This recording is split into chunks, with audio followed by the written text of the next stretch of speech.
मोनसे गोजोनथाव खौरां लानानै फैदों। बिटिसिनि गाहायसिब हाग्रामा महिलारिया मोननै लामाखौ आसाम मालानि आन्दाराव गायसनदों। आसाम माला स्किमनि सिङाव बग्रिबारिनिफ्राय महामाया थानसालि टिपकाइजों फोनांजाबनाय लामा लावथाइ 15.910 किल'मिटार लुफुंनाय आरो टिपकाइनिफ्राय गसाइगाव फोनांजाबनाय लामाखौ 10.650 किल'मिटार लावथाइ बिटिसिनि गाहाय मावफुं सोद्रोमा हाग्रामा महिलारिया आसाम मालानि 3.0 नि 2025 निफ्राय 26 मायथाइनि दोंनै लामाखौ दिनै बेखेवनानै होयो। दिनैनि बे गायसननाय हाबाफारियाव हाग्रामा महिलारिजों लोगोसे 1 नं परबतजरा काउन्सिल बियाबनि बिटिसि सरकारनि नोगोर जौगाखां बिफाननि इएम मुनमुन ब्रह्मआ बे हाबाफारियाव बाहागो लानायखौ नुनो मोननाय जादों। गायसनजानाय हाबाफारियाव इउपिपिएल दोलो आरो प्रमद बर'खौ हाग्रामा महिलारिया गोख्रों रावजों सोंखारिदों। लोगोसे प्रमद बर'खौ सोंखारिनानै बिथाङा बुङो दि बिथाङा जौगानायाव बिहोमा होग्रा सुबुं नङा, नाथाय रां रुफानि फालांगियावल' मुखुब दं। मानोना प्रमद बर'नि खुंथायनि समाव होनाय जौगाखां हाबाया मावफुंजोबाखैमोन दिनैसिमाव।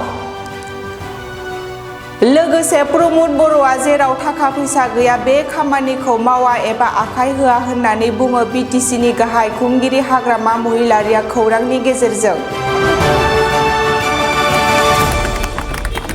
फानिजानि गसाइगाव आसाम मालानि आन्दाराव दिनै गोदान लामा गायसननाय जाबाय आरो लोगोसे महामाया बग्रिबारि बेनिफ्रायबो टिपकाइसिम सफैनाय लामा आसाम मालानि बेखौबो गायसननाय जाबाय आरो फैगौ बोसोराव काजिगाव बासबारि ओरै सुपारि घाटनिफ्राय ओरै टिपकाइ बे लामाखौबो फैगौ बोसोराव सोसननाय जागोन। मथथे लामा 8थासो दङ खोब इम्परटेन्ट। बे परबतजरा साब डिभिजनाव बेखौ जों बानायजोबगोन गोख्रैनो। नैबे दा लामाया जाहैबाय प्रमद बर'आ आगोलाव होलांखानाय सेंसन जानाय लामा, खिन्थु बिथाङा बे लामाखौ गायसननानै खामानि मावनायनि आराम्भ'खौ खालामनानै गालांनांगौमोन, खालामाखिसै।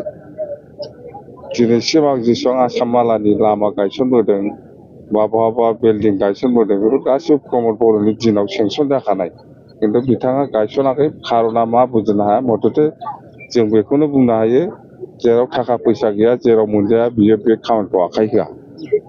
स्पस्ट' खोथा।